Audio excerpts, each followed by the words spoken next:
we have design and we also have like fine art. And so design is an applied art. And the difference is that applied art is for somebody. So with fine art, it's just whatever you want to make. There's no right answers, there's no wrong answers. You know, you can make your art realistic, you can make it unrealistic, that's all fine. Applied art, there's still no right answers and wrong answers. It's not math, but there's better answers and worse answers, right? So we can you know, as designers, we can design things that we like, that look good to us, but we have to decide who our audience is and make sure that they like it, right? So as an FRC team, you have a few different audience types, right? So who are people that interact with your brand on a regular basis? What types of people? Shout them out if you have thoughts. Go. Parents, totally, yeah. And goblins. The what? The very small children who come with their older siblings to Got it. competitions to take all of the pins. Got it. Okay. Okay. So younger students, potentially, you know, future students, maybe, or some of those ones. Okay. What else? What else? Sponsors. Yeah, that's a big one. Students, right? And that includes, you know, students on your team, like maybe other students at your school that you want to attract, and also students on other teams, maybe students that you are interacting with on other alliances and things like that, right? So you actually have kind of a bunch of big boxes, and you need to think about how your brand is interacting with all those people, right? So like your sponsor is going to think about your logo really differently than a prospective student who might want to join your team, right? And so we need to think about those different groups. So like, for example, consider your gut feelings about this image.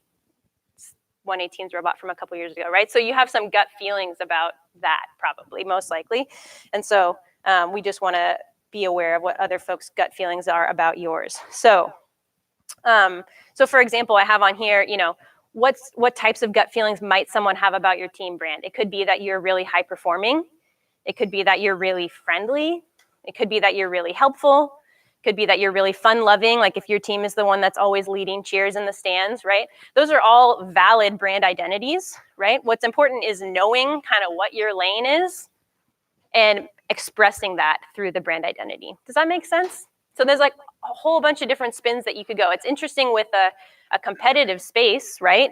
Because high performance is one way to brand your team, but there's a whole bunch of other ways and you can still be a really successful team. Let's see. So defining expectations, you know, one thing that's a good place to start is to take some time with appropriate team members. So some mentors, probably if you have a media team, you know, maybe other team leadership captains, things like that, and talk about how you want your team to be perceived. Like what would you like people's gut feelings when they see your logo, your t-shirt, your robot, whatever, your website? How would you like them to perceive you? Talk about that and get all of that in place first. That's the starting point for all brand development, is deciding what you want people's feelings about you to be. We have to start from there, and everything that's visual, everything that's marketing related, that comes next. Does that make sense? Okay, so we're gonna talk about some ways that we can do that. So branding principle 2 is decide on your brand's personality archetype. So there was a guy named Carl Jung, who maybe you've heard of if you've taken like psych class or anything like that. He was a psychologist, and he believed that most people could be sorted into one of 12 personality archetypes. You know, people are going to have like shades of a few of them, right? But he believed that kind of everyone had one personality archetype that rose to the top. And come on in, no worries. I think there's a couple back here. And he believed that there were 12. And what's interesting is that, you know, some psychologists still use that principle today, but brand development has actually taken that on. So one thing that I like to think about with branding, and I don't have this on the slides, but consider who has watched The Office before? Okay, keep your hand up. Who's watched like Friends? Seinfeld? Maybe any of those? Who's watched like any kind of sitcom where like the character's the same and right? Okay, so what makes those shows funny, right? Taking The Office, for example, like the show is funny to start with, but several seasons in, right, when like Michael Scott does a Michael Scott thing, like it's funny because Michael Scott did it, right? Because you kind of know what to expect from these characters, right? It's funny because you know their personality type. So consider maybe your best friend, right? if your best friend does something, maybe your best friend's a really trustworthy person, and then they like tell a secret about you, you're like, that's not what my best friend would do, right? You know them, you know what to expect from them. And so what happens with a well-developed brand is it becomes its own personality. You know what to expect from it, right? If you, if you received some piece of packaging that was maybe all white, it maybe had some like simple gray lettering, and it had a picture of the product inside it, you would probably know that it was an Apple product without the Apple logo, right? You know what to expect from that brand. So we develop our brands like a personality. And so the young brand archetypes, or the personality archetypes, help us define that personality so that people know what to expect from your brand. It's like your best friend, right? You know what your friend would say in a certain situation, what your friend would wear, right? You can kind of guess because you know.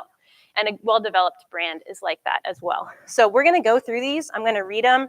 We'll go through them briefly, and then we're going to do an exercise with them. So, excuse me. Magician, sometimes it's also called visionary.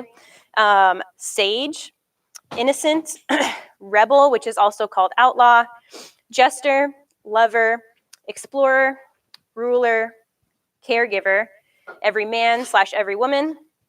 And creator, which is also called artist. So I'm going to give like a brief overview of what they all mean, and then we're going to do an exercise. And not all of them are really going to lend themselves well to an FRC team, but we'll go through them all. Most of them do, probably like 10 out of 12. There's some team out there that this is their brand personality archetype. So magician, and I've got, you probably can't read it, so it doesn't matter, but I'll just let you know, there's I kind of developed what, the brand promise is. So the brand promise is like, what are you going to get from this brand? Like, what's the core value of that personality type at the top, and then a few other characteristics and some examples, including brands, and then also like celebrities and or fictional characters, because sometimes that helps with the personality aspect, okay? So the magician brand, the brand promise is that brand will make your wildest dreams come true. So Disney is like the magician brand of magician brands, right? It's all about a transformative experience, visionary, other keywords, making life easy. Think like tech companies, right? How they're going to transform your world with tech. Think also like perfume companies. Have you ever seen a perfume commercial and it's like, what even happened? Just like someone looking like cool, right? Like as if this perfume is going to transform your whole experience. That's kind of the promise of the magician brand. I put Yoda on there. I put Gandalf. Red Bull gives you wings, right? Transformation, okay? So those are some magician brand examples. Sage brand promises to help with knowledge, okay? So this also, I think magician definitely could be an FRC team. Sage for sure could. Sage brand commands respect, experts, gurus, clear thinkers. The value of the brand is in hard research. So like a lot of prestigious universities have a Sage brand. I put Harvard in there. I put the Smithsonian Institute in there. I put Confucius as the real life example, Discovery Channel, right? Okay, so focus on knowledge. That's the most important thing to this brand personality type. The innocent brand, helping you achieve the ideal world or paradise, okay? So think like Coca-Cola. Coca-Cola commercials are like the perfume commercials in which like nothing happens. Someone just is like having the best day of their life because they're drinking a Coke, right? So it's sort of this like idealistic world. Put Baskin and Robbins on there. Early era Taylor Swift is a real life example of an innocent brand. Nostalgia, virtue, tradition. So this one maybe could be an FRC team. Maybe this is for maybe a younger team could be this archetype, but it's still good to know. The Rebel brand, break free from society, is the brand promise. It encapsulates both good and bad examples of rebel. So, a good example would be like Robin Hood, right? He's fighting against an unjust society. A bad example would be like The Godfather, right? Fearless, non-compromising, catalyst for change, bold, and polarizing. So some brand examples, Jack Sparrow is like a character example of that. Rolling Stone magazine, Harley Davidson. So this could potentially be an FRC brand archetype as well. Jester brand, just live in the moment is this brand promise. Makes you smile, lighthearted, fun, out-of-the-box thinking, dislikes party poopers. Geico is definitely a brand example. The genie is a character example of this from Aladdin. Pixar, think like even their logo introduction makes you laugh, right? With the little bouncing lamp, we've all seen that. So for those of you who just came in, we're going through some like personality archetypes that we can use to develop the personality of our brand. So Old Spice, right? Those commercials are hilarious, silly, right? So if your team is the team that's, you know, dressing up in costume and always goes down for the dancing sections and that kind of thing, those are maybe like a Jester brand characteristic applied in the FRC setting. Lover, this one probably doesn't apply as much, but this is a lot of luxury brands. The Lover brand promises, you know, passion and enjoyment. So think like luxury chocolate, you know, Chanel, Jaguar cars, makeup companies. Marilyn Monroe is like a real life example. Happily ever after promises celebration, indulgence. Think like lots of luxury type stuff. Explorer brand, this one would apply really well to an FRC team. Freedom is the top priority. Seeking out a better world through a journey. Okay, so where the magician is seeking out a better world through transformation, it's like, boom, magic, instant transformation. The Explorer brand is all about the journey, right? So think about every Jeep commercial you've ever seen where someone's like spinning out in the desert, you know, and throwing up dust clouds and going off-roading. It's all of that. The North Face, Star Trek, that whole brand would be a good example because they're always on a journey.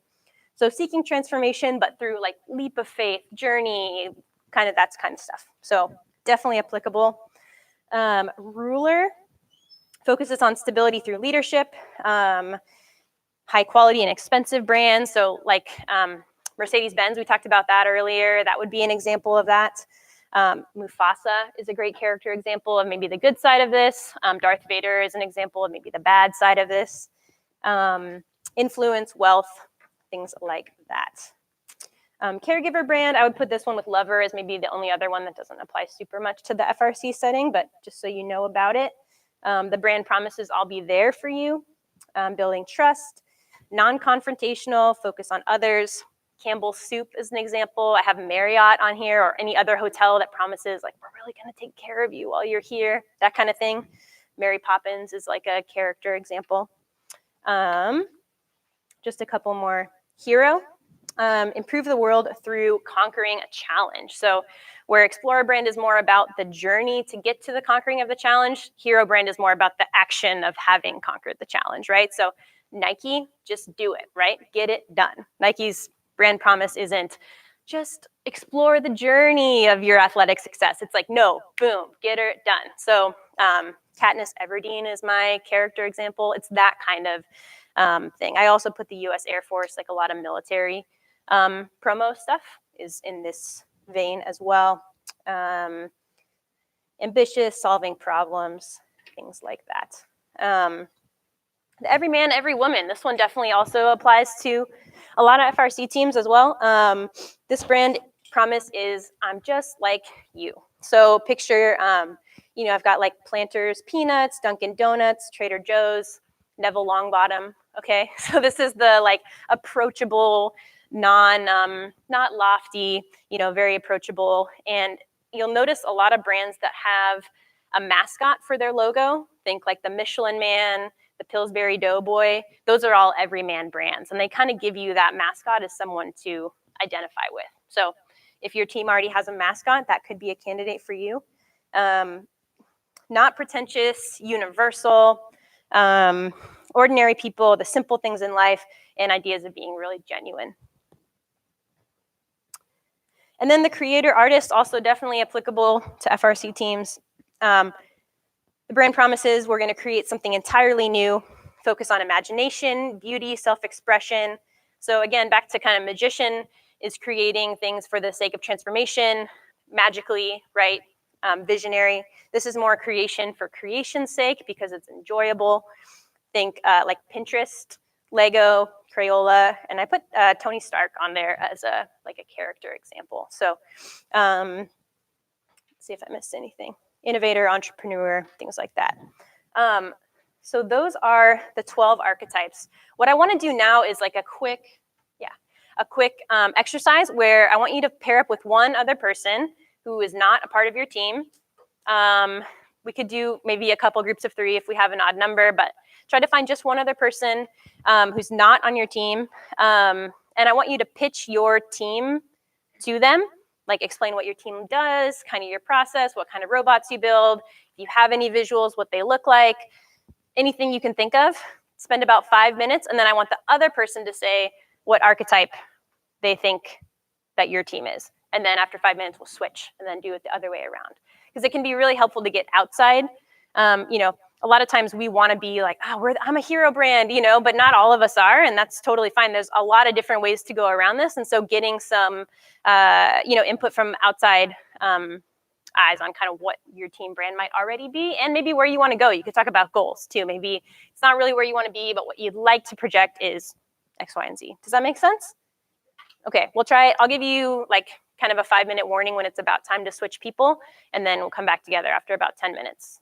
Ready? And I'll leave these up here. I know it's hard to read, and I'm sorry about that, but if you need to like come up and remind yourself of the full list and stuff like that, that's totally fine too. Okay, ready? Go.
Yeah, go ahead.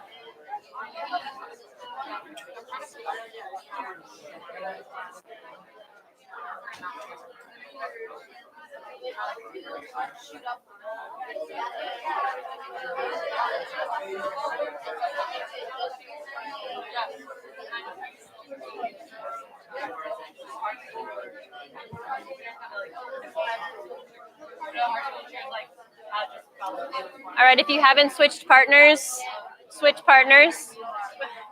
Now would be a good time.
Or did it go to sleep? Oh, nice. Go. Yeah. Go, go, go.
All right, everybody, we're going to come back together.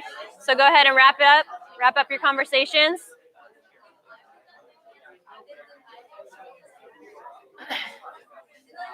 All right, we're going to bring it back, bring it back, bring it back, bring it back. Let's do a show of hands. How many, let me get the list up again.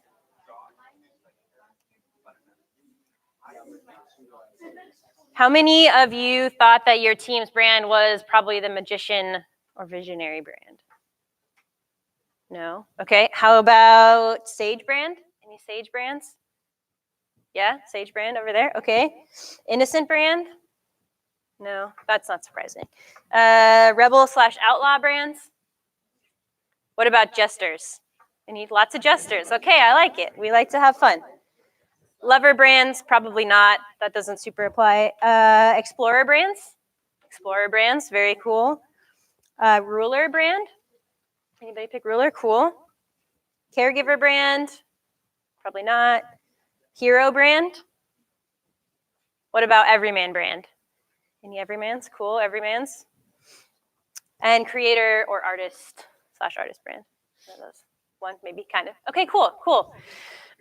So this is the first phase of branding, is to decide all these things, right? Deciding what your brand's personality is, and then what you're gonna do with that. So deciding what elements of that are most important, and the archetypes can be a really helpful starting place. I know I saw a lot of people taking notes. I think the slides are gonna be available, but also if you just Google like, you know, Carl Jung with a J, J-U-N, brand archetypes, you know, or branding principles or things like that. There's a lot of resources out there of more examples like the ones I showed, and then also other stuff like what kinds of colors and fonts might go well with your brand archetype too. I mean, you can probably determine a lot of them, like your Explorer brand might have some like earth tones, right? Or like your Jester brand might have like orange and yellow. And so like there's a lot of those kind of things you could probably guess, but there's really good resources out there too, if this is a tool that you want to use. So when we've done all of this, when we've decided, you know, who our brand is for and what we want their gut feelings about our brand to be, that's when we're finally ready to do anything visual.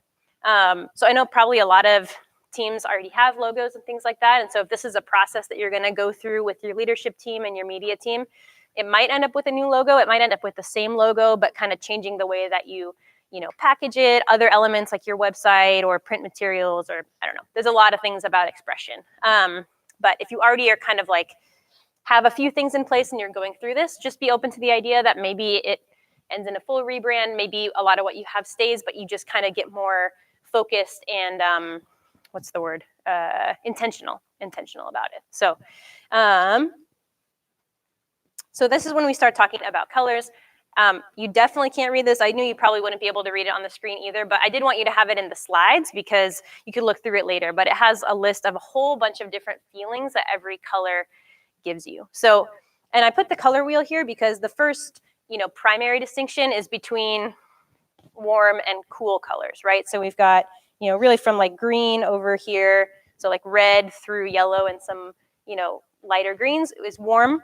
And then, you know, purple through the cooler greens is cool. And those are going to have really different feelings too. And you can take that to, you know, a really large extent with, you know, maybe you're dialing in like the specific blue you want, right? Do you want that blue to be on the purple side of things or on the green side of things? Those are going to have really different feels.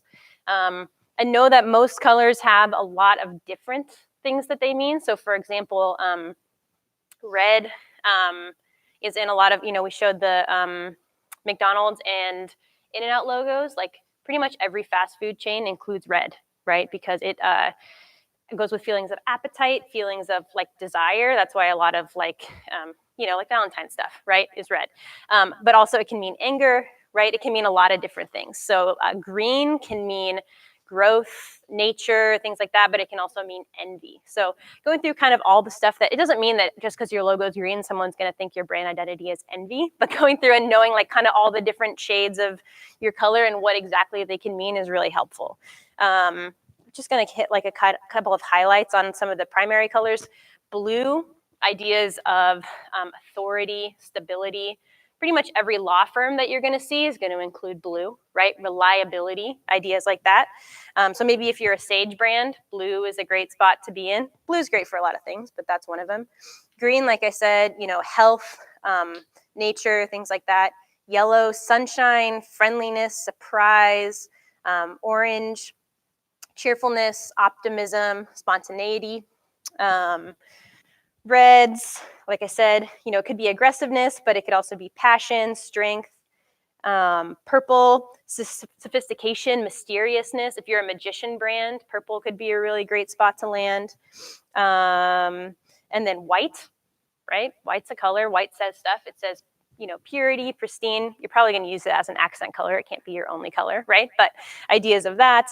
And then blacks and grays too, right? Black conveys seriousness, power, distinguish, right? Again, if you're maybe a ruler brand, black is a great color to use.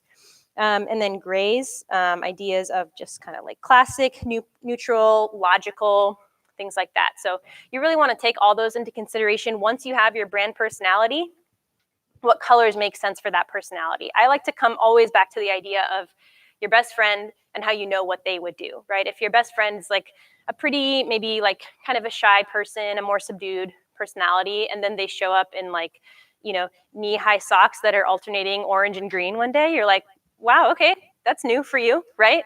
So you kind of know what to expect. Or if your friend is like normally dresses way out there and they show up in a suit and tie one day, you're like, okay, this is new, right? So knowing kind of what your brand would do based on their personality. Consider your brand your best friend, and you know what they would do.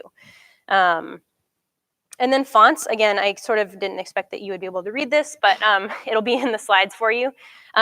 There's 4 kind of big brackets of fonts. Does anyone have experience with different types of fonts or know what they're called at all? Serif and sans serif, cool. I bet we can find examples in this room. So serif, see the eagles up there? See how the E's have little kind of feet, the A has that little foot, the L kind of comes up at the end. Yeah, those flared ends are called serifs.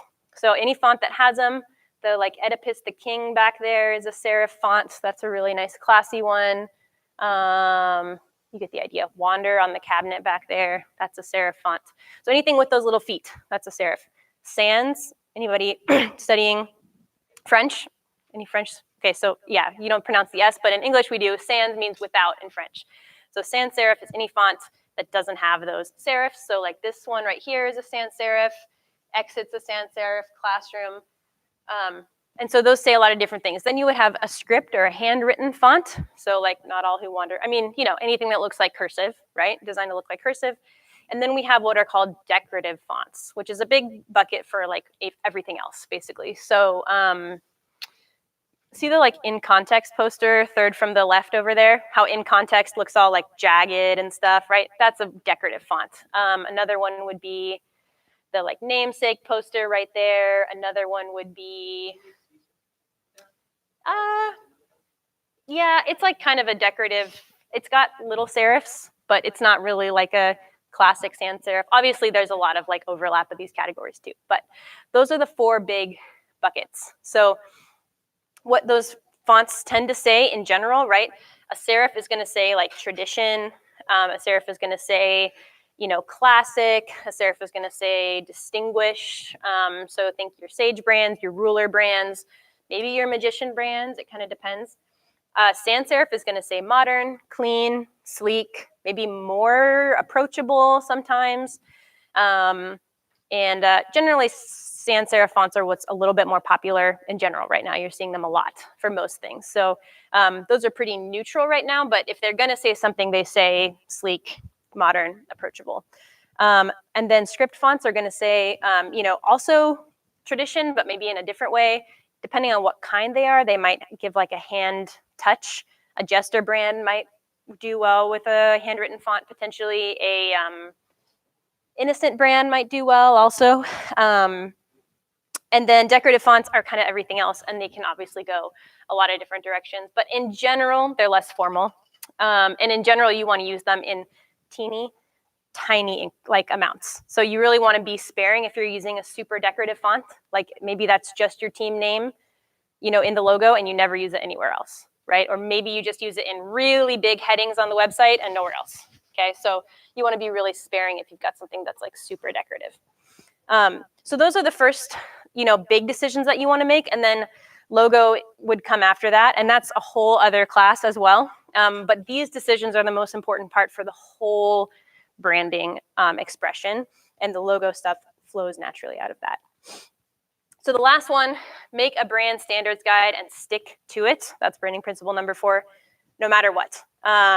So I have an example here that I wanted to show you guys, but a few things that would be included would be fonts, colors, your logo and how you use the logo, if there's any alternate versions of the logo, what those approved versions are.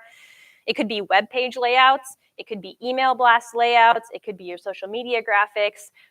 The sky's the limit on this. I'm going to show you a template that I use for simple brand development that I do, but there's another company that I work for, and when I do brand books for their clients, that template is about 30 pages long. So you can include as much as you want, and the more detailed you get, the better, as long as you stick with it. And especially for something like an FRC team where kind of inherently no student is around more than 4 years, right? So really setting up students to come for success and for knowing how to keep your brand unified is really helpful. So I'm just gonna run through this real quick and that'll be the last thing. So this is a logo that I did for a nonprofit company called Family Hope Network. This is the title page. And on the first page, and I'll just read some of this, I have brand structure. So again, here's the logo, just so you can kind of keep this in mind while I read what we wrote about them. So they were it explains it in here, so I'll just read it. The Family Hope Network logo communicates movement, change, and the breaking of cycles. The circular shape of the logo implies the cycles that at-risk individuals are often trapped in, but the Family Hope wording is placed in the gap, effectively breaking the cycle. The alternating colors also imply movement and the ways that Family Hope Network intends to mobilize community members to serve at-risk populations. So that's what we were going for with this logo, and we really break that down, what it means in the brand standards book. And then organizational strengths, integrity, dependability, connection, expertise, and change. So whatever, if you're using the archetype as a tool, or just whatever you're developing your brand and whatever you decide those gut feelings you want them to be, include that in here as a template. So obviously all your visuals flow out of that, but it's good for anyone who's interacting with your brand to kind of know that, especially if they're doing any designs, doing website stuff, whatever, any team members working on that. And then I include the logo, and I include the do's and the don'ts. So if you can see it, they had 2 approved versions here. They could do the full organization name, or they could do the acronym. Those were the 2 approved versions. And then I say what not to do, okay? And I usually include don't change the colors, don't put it over any photos, put it on a solid color unless you absolutely cannot do it any other way. Do not change any of the logo elements. So I showed it with the circle flipped upside down. Okay, that doesn't work. And don't stretch or squish. Okay, don't change any proportions relative to them, right? So if you have a mark, like a kind of a logo image, and then you put your team name under it, the ratio of size between those should never change, right? They should always be set in stone. So you really want those things to stay the same. And then last but not least, I include color and font information. So, all the different color codes, the fonts that were used, and where to download them. And again, that would really help, especially in an FR team setting where new students are coming in. They just get the brand standards book, and they know where to get all the fonts they need to help keep the brand unified. And that includes maybe ones that are in the logo that are more decorative. And then if you have a decorative photo in your logo, you're going to need a more, basic font for bigger blocks of text, right? So you would include both of those in there. Color codes, and then I also include a minimum size for print. So I told them, don't print this one smaller than 1.5 inches. So there's a lot more that you can include in there, but I would, if you don't have a brand standards book yet, include at least those things. A brief overview of kind of what the brand identity is, what you want to go with, approved logo versions, do's and don'ts, and then colors and fonts. Does that all make sense? Okay, cool. So just kind of a back to basics, reminder that our definition of a brand is a person's gut feeling about a person, organization, product, or service. And there's a lot more that goes into your brand than just a logo. That's the core part of it, but all of this build-up, decision, intentionality will help your logo and all the other expression be effective. So that's all I have for you guys. Do you have any questions about anything that we've covered today? Not a single one. You don't have to. Okay, cool. Well, thanks for being here. Thanks for talking through stuff with me. And if you do have questions after, feel free to come find me. I'll be here for 5 or 10 minutes cleaning up. And yeah, have a good rest of your day, everybody.